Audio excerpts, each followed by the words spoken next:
শেখ হাসিনার রায় নিয়ে যা বলল জাতিসংঘ। লাইভ সম্প্রচার, প্রধান শিরোনাম কিংবা ব্রেকিং, বিশ্বের শীর্ষস্থানীয় গণমাধ্যমগুলোতে গুরুত্ব পায় শেখ হাসিনার ফাঁসির রায়। রায় ঘোষণার প্রক্রিয়া শুরুর পর সকাল থেকেই সরাসরি সম্প্রচার শুরু করে বিবিসি, আল জাজিরা, রয়টার্স সহ প্রথম সারির গণমাধ্যমগুলো। রায়ের পরপরই মানবতা বিরোধী অপরাধের দায়ে হাসিনার মৃত্যুদণ্ড নামে প্রধান শিরোনাম করে আল জাজিরা। প্রতিবেদনে উঠে আসে নিরাপত্তা বাহিনীর গুলিতে প্রায় ১৪০০ মানুষ হত্যার নির্মম বর্ণনা। একই শিরোনামে খবর প্রকাশ করে বিবিসিও।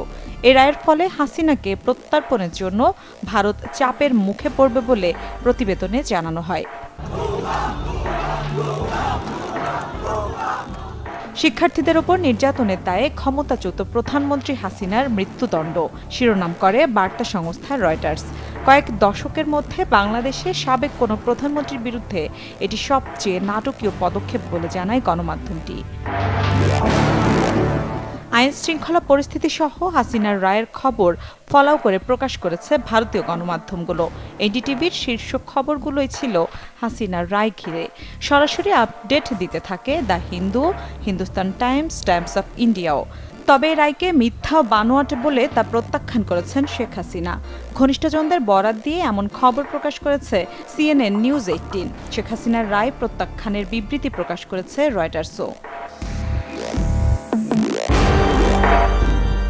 শেখ হাসিনার রায় ঘিরে নিরাপত্তা ও সহিংসতার আশঙ্কার কথা উঠে এসেছে আন্তর্জাতিক গণমাধ্যমে। এ রায়ের মানবাধিকার ও রাজনৈতিক প্রভাব বেশ গভীর বলে মনে করেন বিশ্লেষকরা।